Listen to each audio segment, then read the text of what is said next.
Cocoa పంట సాగు ప్రారంభానికి ఆంధ్రప్రదేశ్లోనే కాక తెలంగాణలోని ఖమ్మం జిల్లాలోనూ రాయితీలు వర్తిస్తాయంటూ 4 సంవత్సరాలు గల ఆయిల్ పామ్ తోటల్లో మొక్కలు నాటుకోవచ్చంటూ వివరాలు తెలియజేస్తున్నారు ఖమ్మం జిల్లా వైరా మండల ఉద్యానవనాధికారి ఆకుల వేణు.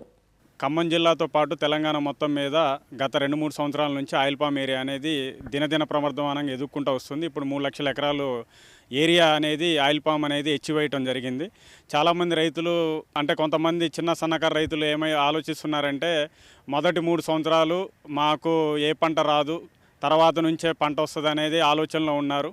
కానీ ఆ 3 సంవత్సరాలు కూడా అంతర పంటలు పెట్టుకొని మిర్చి, పత్తి, మొక్కజొన్న ఏ పంట వేసుకున్నా కూడా మనకి అధిక ఆదాయాన్ని సంపాదించవచ్చు. దీంతోపాటు 3వ సంవత్సరం నుంచి అంతర పంటగా కోకో పంటని మేము ఉద్యాన శాఖ తరఫున మేము ప్రమోట్ చేయడం జరుగుతుంది.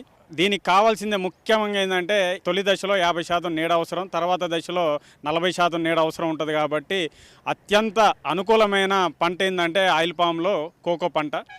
దీంట్లో ముఖ్యంగా గమనించాల్సింది ఏంటంటే మన ఉద్యాన శాఖ తరపున కూడా సబ్సిడీ అనేది ఇవ్వడం జరుగుతుంది. కోకో పంట పెట్టదలుచుకున్న రైతులు ముందుగా ఉద్యాన శాఖ కార్యాలయంలో లేదా కన్సర్న్డ్ హార్టికల్చర్ ఆఫీసర్లు లేదా హెచ్ఈఓకి అప్లికేషన్ ఇవ్వాల్సి వస్తుంది. ఆధార్ కార్డు, పట్టా పాస్బుక్, బ్యాంక్ అకౌంట్ జిరాక్సు, దీంతోపాటు పాస్పోర్టును జత చేసి అప్లికేషన్ ఇవ్వాలా. తర్వాత రైతులు నమ్మకమైన కంపెనీ ద్వారా మీరు మొక్కల్ని సెలెక్ట్ చేసుకొని తెచ్చుకొని ఆ బిల్లును కూడా మనకి అటాచ్ చేయడం చాలా మంచిది. దీంతోపాటు 1 హెక్టార్కి మొదటి సంవత్సరంలో మొక్కలకు గాను 2,720 రూపాయలు ఇవ్వడం జరుగుతుంది.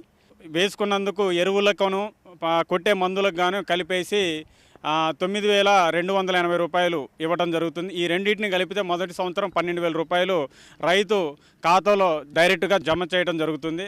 రెండవ సంవత్సరం రైతులకు ఎరువులకు మరియు స్ప్రే చేసినందుకు గాను 8,000 రూపాయలు వారి ఖాతాలో జమ జరుగుతుంది. మొత్తం మీద 1 హెక్టార్కి 2 సంవత్సరాలు కలిపి 20,000 ఇవ్వడం జరుగుతుంది. దీనికి మార్కెట్ సదుపాయం ఉంది. క్యాడ్బరీ కంపెనీ వాళ్ళు కూడా బైబ్యాక్ అగ్రిమెంట్ చేసుకుంటారు. మీకు ఎప్పుడైతే హార్వెస్టింగ్ వస్తుందో వాళ్ళే వచ్చి ఆ విత్తనాలు కొనడం జరుగుతుంది. మిగతా పంటల కంటే కూడా ఇది కోకం పెట్టుకోవడం ఇది ఒక అడ్వాంటేజ్ అన్నమాట.